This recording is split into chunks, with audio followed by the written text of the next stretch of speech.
This is episode 2 of Don't Understand. I'm here today with Scarlett. Hello. Do you want to introduce yourself? Who are you? What do you do? I do social media, like on the side, but I'm at uni, so I'm studying fashion marketing. So I was originally posting a lot about mental health, and then now I've kind of dove more into fashion because that's obviously what I'm interested in, but trying to balance out the both. But yeah, I kind of just do it for fun. How did you find how did you find freshers life? A lot. Did you like it? I liked it. Just hold up with this. Yeah. No, I really enjoyed it, but I got quite lucky with my flat. I think I found it overwhelming, but like I didn't let myself think it was. Yeah. Did you find it quite intimidating? Yeah, I'm quite chatty, so it was fine, but I found a lot of people from Manchester obviously live kind of around Manchester, so they already knew loads of people that were there, whereas I'm from obviously Cornwall, so I literally know like 3 others. So I was like, they were like, oh, I know her from school. I was like, who are you? Don't know any of these people. That's so strange. So did you find going into uni not knowing anyone better or worse, do you think? I think personally I found it better because I get quite comfortable with my friends, so I think I wouldn't have, like, I know if I went to the same uni as my best friend Ruby, neither of us would have made any more friends because we're so separate. Yeah, you would have branched out, yeah. So I kind of got thrown in the deep end. I saw that you didn't do, was it right that you didn't do all of your A-levels? Yeah, so the year before. The year before? So I did 3 years in college. So the first year I obviously missed, obviously I had 6 exams, no, I had 6 exams to do. I only made it to, I think 4 of them. And I obviously no one really knew what was going on, but I had to be sat in a small room. Yeah. Because obviously everyone knew kind of something was going on, but I hadn't told anyone about the abortion. Yeah. So obviously that was the whole reason why I didn't go. So you spoke about your abortion. You're quite open with it online. Why do you think that's like an important thing? Obviously I kind of spoke about it. I never told anyone, so I was like, my boyfriend at the time was like, oh, shouldn't tell people, like it's not good. Yeah. I told one of my friends and she just didn't care. So I told one other girl and he was like, don't tell anyone, like, everyone's convincing me it's not good to tell people. So I think when I came out of the relationship and I obviously started telling people, I still hadn't told my parents. So I found it easier to literally like post about it as like a way of like venting. Yeah. And obviously I just started therapy, so I was just like, I'll just try it out. And then after I started posting about it, I realised that you get like a lot of negative stuff from it. But I remember the first wish that made me cry, like I had this girl that sent me this long paragraph about how she had the same thing.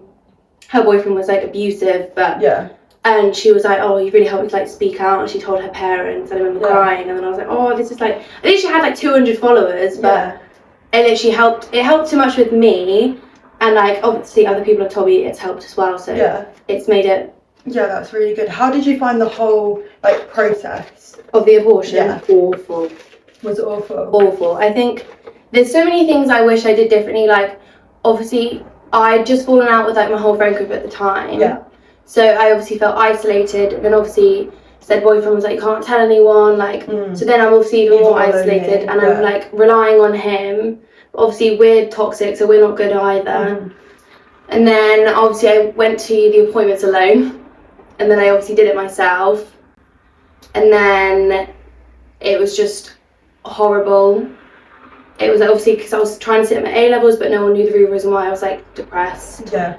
But I was just constantly called like lazy, or she's like, it was horrible. What do you wish that you like did differently? Told people. Do you think? Yeah, I don't know if I wanted to, like my mum was so upset, and also my parents like blame themselves for it, and it's not their fault at all, but I wish at least I told my best friend. Yeah. So I wish I just told people, so I would have had like a support system. Yeah.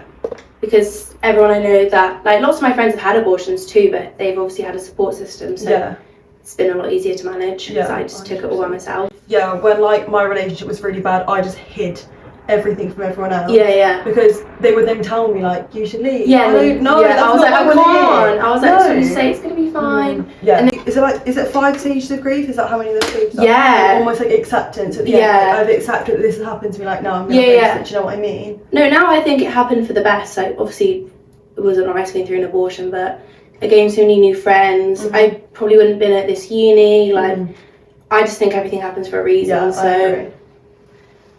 I've made my peace with it. Yeah. So you said you didn't tell your parents that you were having an abortion. How is your relationship with them? Good. I actually think it's better afterwards. I've always been really close with my mum. My parents are obviously still together, so it's been better. I also think after I've gone to uni, I think it's been in the fridge. hard.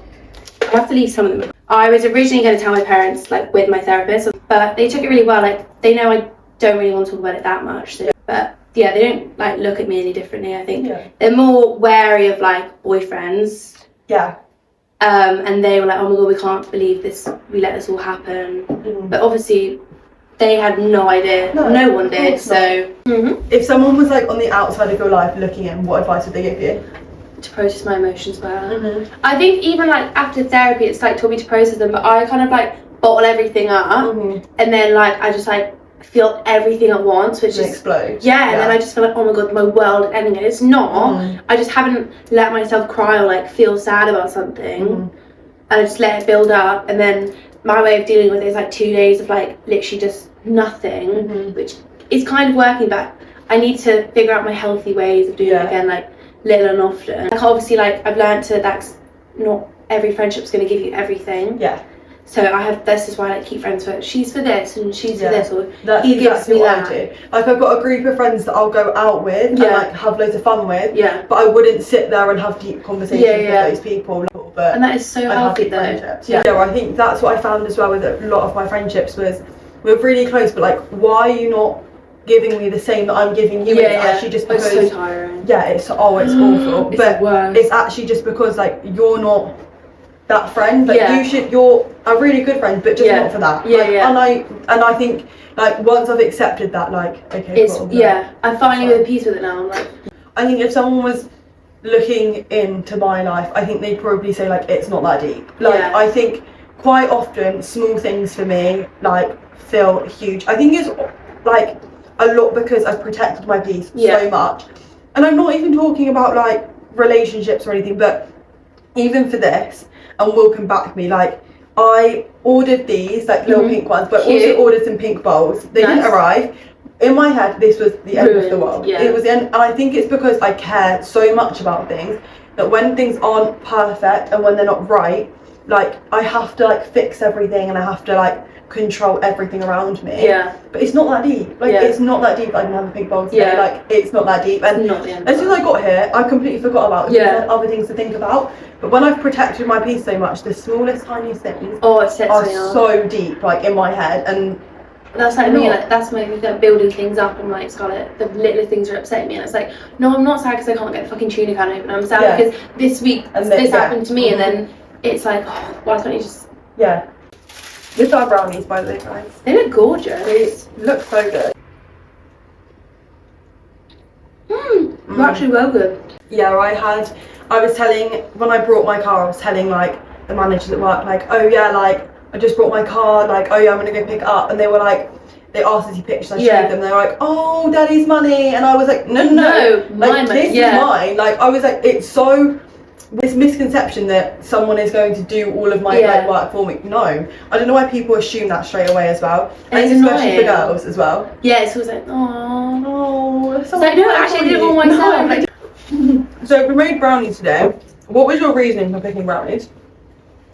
But I thought like a comfort food. Like, what was it in my mouth?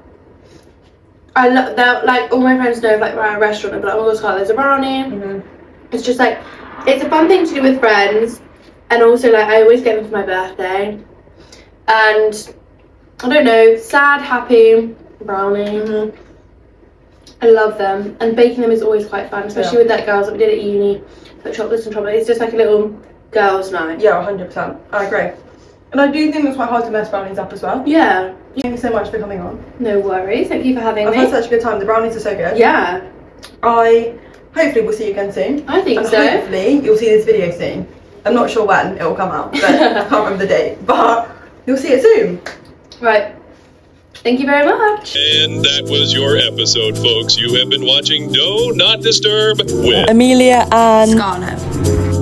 Like, follow, and send to your friends. See you again soon. Oh, that was so much fun. Perfect. Thank you so much. I'm going to finish this one off.